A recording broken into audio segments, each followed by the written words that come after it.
Happy post-Thanksgiving, folks. I'm a little bit late here on my college picks as the games have started in the early window, but we're going to talk about the games that have happened, the games that are going on, and the games that are going to happen tonight. So let's get this thing started. So I'm going to go to ESPN right here to share window. There have been some really good games so far, especially last night. We'll talk about that game last night in just a second, but some really good games so far. I'm going to start off with Thursday night on Thanksgiving. Surprise. Tulane, legitimate chance to get in as a group of five team into the playoff, but didn't play well enough at home. Got pretty much mollywopped by a good Memphis team. Memphis is 10-2. They're not bad. But Tulane was undefeated in the American Conference coming in. They're not anymore. They lose 34-24 at home against a Memphis team that's now 10-2 and 6-2 in conference. Big win for them. I'm not sure if these two teams meet again in an American Championship. I'm going to have to look at that. But hopefully for Tulane's sake, it would be nice to get a little revenge here on Memphis. But Memphis, they came out ready to play. Then we go to the games yesterday. I'll get to the exciting one last. Colorado 52-0 win against Oklahoma State. Not too exciting. Gundy and Oklahoma State, they usually win 9-10 games a year. But after a season like this, 3-9, 0-9 in the Big 12, it may be time to go in a different direction for the Cowboys. And Shedeur had himself a game. Shedeur was 34-41, 438 yards and 5 touchdowns. Shedeur went off. Travis Hunter also went off. Hunter went off. He had an interception on defense, and on offense, the man went off for the tune of 11. Well, no, that's Wester that had 11. He had 10 catches, 116 yards, and count them, 3 touchdowns, 3 tutties on 10 catches, 116 yards. What a day.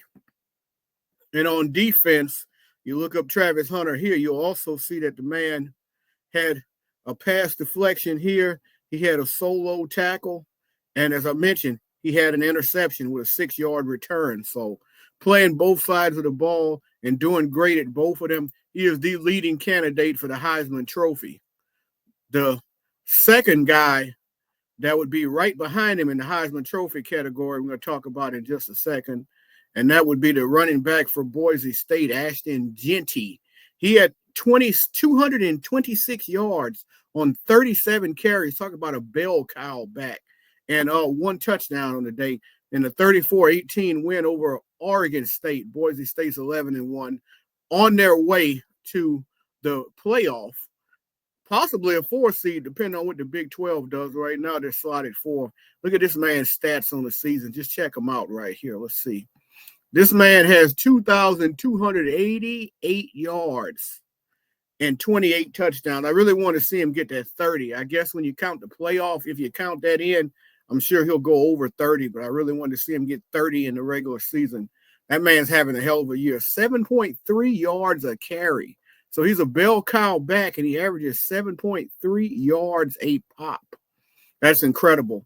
I mean, last year he had 1347. That's a good season, but compared to this, it's garbage.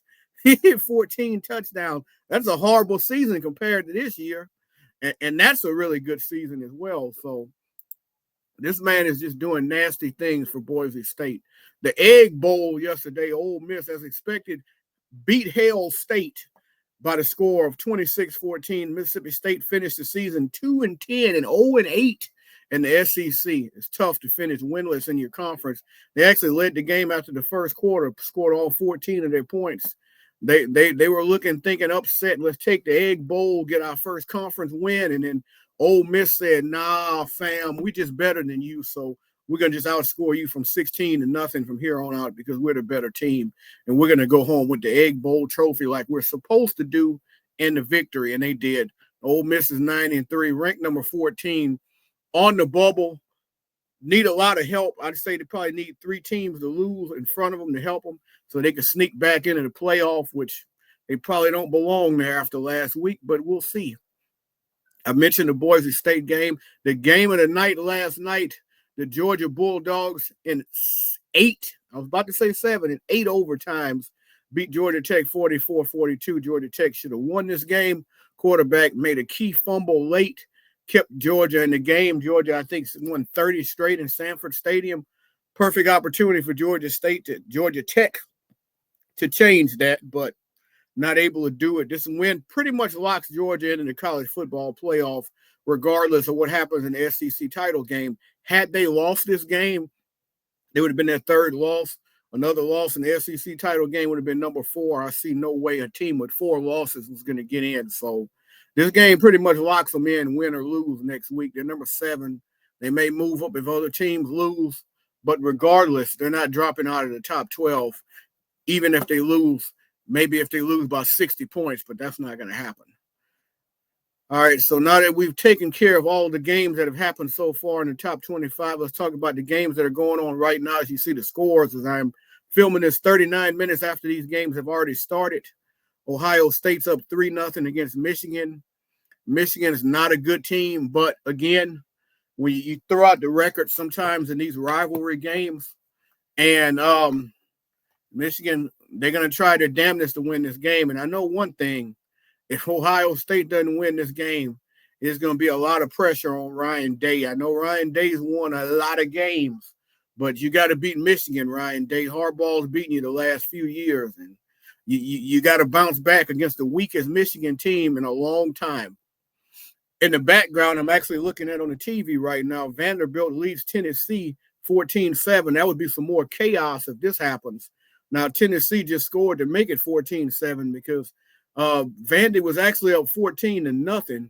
Vandy's moving the ball right now. The funny thing is, this is a game that's at Vanderbilt in Nashville, and you can guarantee Tennessee's probably got 75% of the fans because Vandy doesn't have a great fan base. This is home number 2 for Tennessee for sure.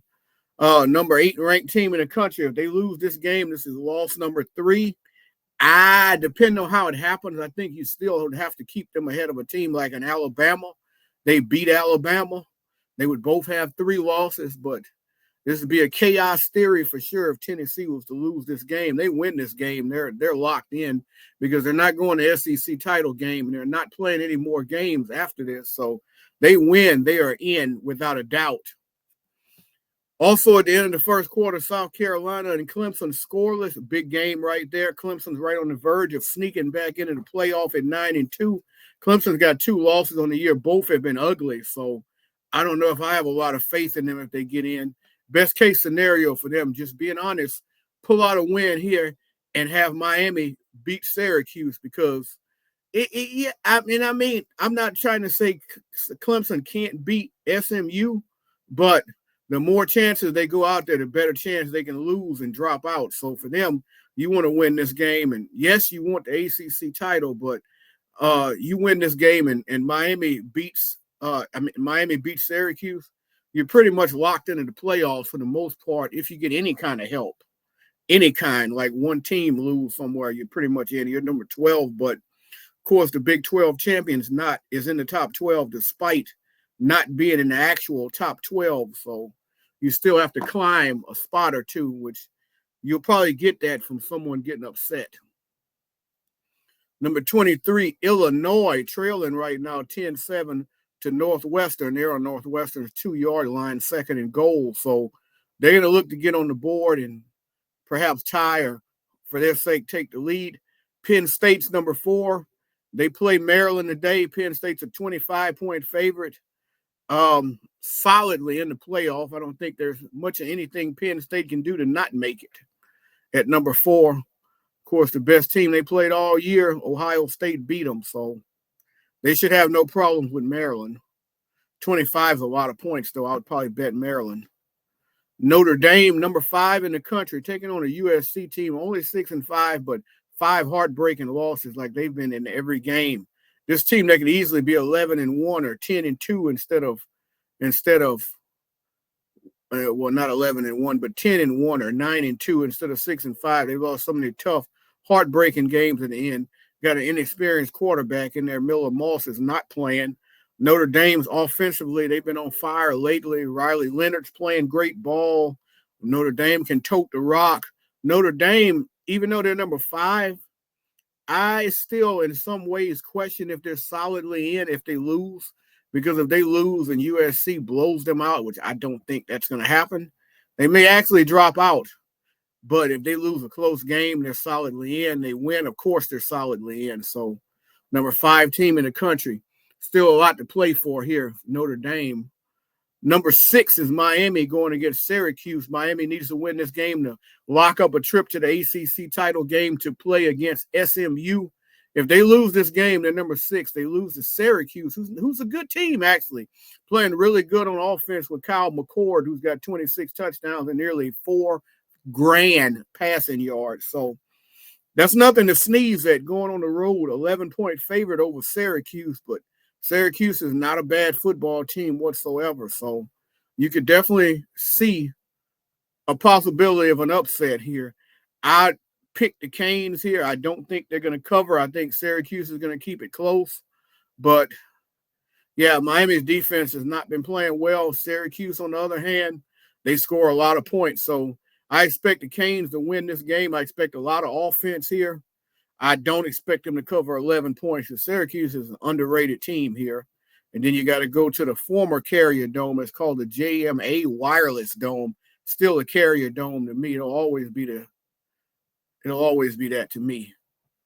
Next game is California Bears, 6-5, 2-5 in the ACC, taking on the SMU team that's 10-1, 7-0. SMU locked into the ACC title game. I do believe there's nothing they can do to fall out.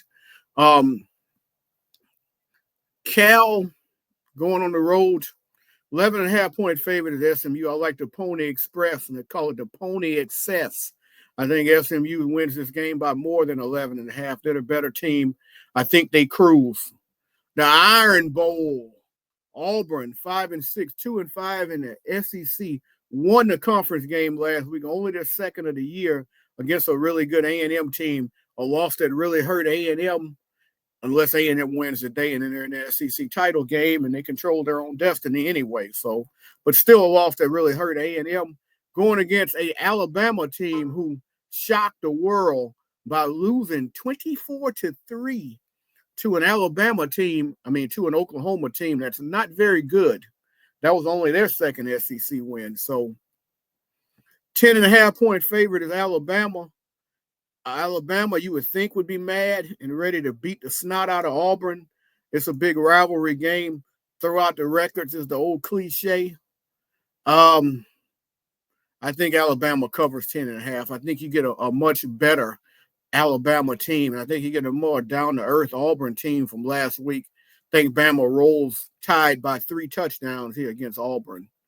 Arizona State, big opportunity here in the Big 12. And right now, they're right there as the team that represent the Big 12 in the championship of the conference and make the playoff. They go on the road against their rival Arizona Wildcats, who are only 4-7, having a miserable season. Arizona State's 8.5-point favorite on the road, and they should win this game. 8.5.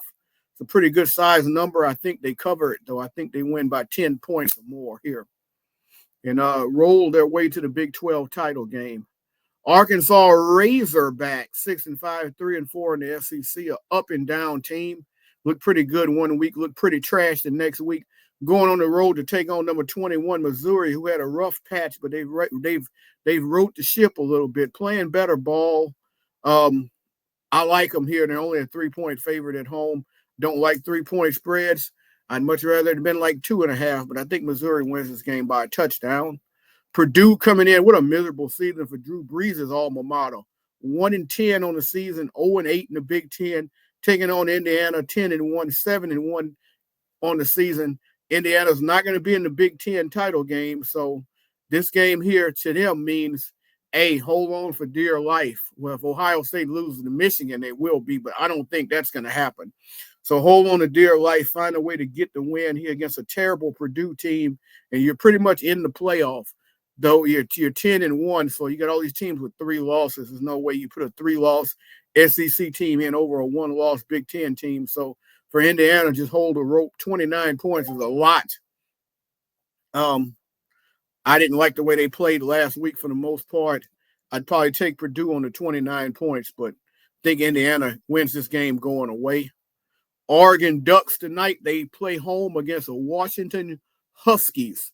Washington, after losing the national championship last year, having a rough season as well. 6-5, lost their coach as well, of course, to Bama. 4-4 in the Big Ten against an 11-0/8-0 in the Big Ten Oregon team. Dylan Gabriel having an amazing season. He's a Heisman candidate. Oregon should win this game easy. They're 18.5-point favorite. I think they cover and win by 3 touchdowns plus. Number 3, Texas Longhorns going on the road, and probably the game of the day against Texas A&M. And in this matchup, you look at this, they're 4.5-point favorite over the road. A&M may have been looking past Auburn last week to this big matchup. Whatever the case may be, they dropped a tough one. I would take A&M in the point spread because I think this is a field goal type game. Texas, I think they're pretty much locked in to the playoff. If they lose this game, they won't drop out of the top 12, and they won't be in the SEC title game because A&M will be playing Georgia. But if they win this game, obviously they're playing Georgia and they're in the playoff regardless of whether they win or lose. But you want to win so you can get the bye. I think Texas wins closer than 4.5. Kansas State, number 24, visiting number 18, Iowa State. A lot at stake for Iowa State. They can win this game and be in the Big 12 title game. I believe Kansas State may. No, they don't. They don't still have a chance. They're eliminated from it, I believe. The Big 12 is a little dicey. I'm going to look at the standings in a minute before the end of this video. It's a little dicey. I like Iowa State at home. They're only a 1.5-point favorite. UNLV is a 17.5-point favorite at home against Nevada. Nevada's 3-9, 0-6 in the Mountain West. Running Rebels should run all over Nevada. BYU, 6-2, 9-2 in the overall on a 2-game losing streak in the Big 12. Should have themselves a pretty easy win. They're an 11.5-point favorite over underachieving Houston team coming in at 4-7 and 3-5. I like BYU by a couple touchdowns. All right, so I'm going to go look at the standings right now, in particular in the Big 12, because I just confused myself here. Okay, so Colorado won, so they're 7-2 on the season. So they're in good shape to get in the Big 12 title game. Arizona State, I understand if they win, they are definitely in the Big 12 title game. BYU, I think, needs some help. They just lost to Arizona State, so if they win and Arizona State wins, Arizona State's going to get in before them. Iowa State's also in the mix. They win, they're 7-2. So there's a lot of teams. It could be a 4-way tie here in the Big 12. So what I said earlier about Kansas State, yeah, I don't think there's any way they can get in to the title game. Baylor's hanging around there. There's no way they can get in. TCU, Texas Tech, West Virginia, all 5-3. A lot of teams within striking distance, but yeah, I think they would need a miracle to sneak their way in. So we go back up and look at the American, because I talked about the American Conference earlier. Now, Army's 7-0 in the conference, so I don't think Memphis can play Tulane in the title game. I mentioned that earlier because Navy's also 6-2. So, yeah, I don't think there's a pathway to see that. I think Tulane is locked into the American Conference Championship game against Army is what I see. It's going to be Tulane and it's going to be Army. ACC, SMU, think they're locked in. Clemson, they're out of conference against South Carolina. They need Miami to lose. Miami beat Syracuse. It's Miami and SMU. Man, I guess SMU could lose, but I think they still would get the tiebreaker over Clemson, if I'm not mistaken. So, little murky right there. Big 12's murky. Big 10's pretty easy, self-explanatory. Oregon, they're in the game. Ohio State, they're in the game if they beat Michigan. If they lose, Indiana wins. Indiana's in the game. Penn State, I guess, can sneak in if Indiana and Ohio State both lose. Conference USA, Jacksonville States didn't realize they were having such a good year. Sam Houston State. These are two teams that were in the FCS just a couple of years ago, having great seasons in the Conference USA. I think that's pretty awesome. Liberty wasn't long ago in there as well, and they're not doing too bad. Kennesaw State, they were just in the FCS maybe last year or the year before. They're having a pretty good season as the Owls. That's interesting.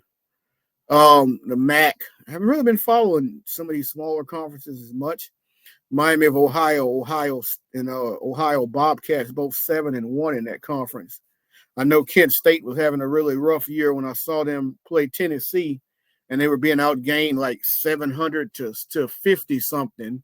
It was something ridiculous like that. But 0-8 and 0-12 overall. That's the definition of rough. The Mountain West, Boise State's pretty much, well, I'm not going to say they're running away with it because UNLV and Colorado State's right behind them. You got the Pac-12, which is basically the Pac-2 right there. Nice season being had by Washington State at 8-3, but they did lose to their rivals Oregon State, who are only 5-7. That was a tough L to take. And the SEC standings already stated. Winner of Texas and Texas A&M will play Georgia. Georgia's locked in. Doesn't matter what Tennessee does, any of that stuff. Sun Belt, you got Marshall winning one side. You got those raging Cajuns winning the other side of Louisiana. Good to see the Cajuns having a good year, even though he took a tough L a week ago. Southern Miss is having a miserable season at 0-7, 1-10 overall. Their one win was against my Lions. Wow. That's tough. All right, guys, I'm going to get this video posted. We've already been talking for over 20 minutes, and the games are getting pretty deep into the first half, into the first quarter for most of them. 17-7, I just saw on my TV. Vandy over Tennessee. All right, guys, as always, remember, it's peace and it's football, and I'll see y'all later.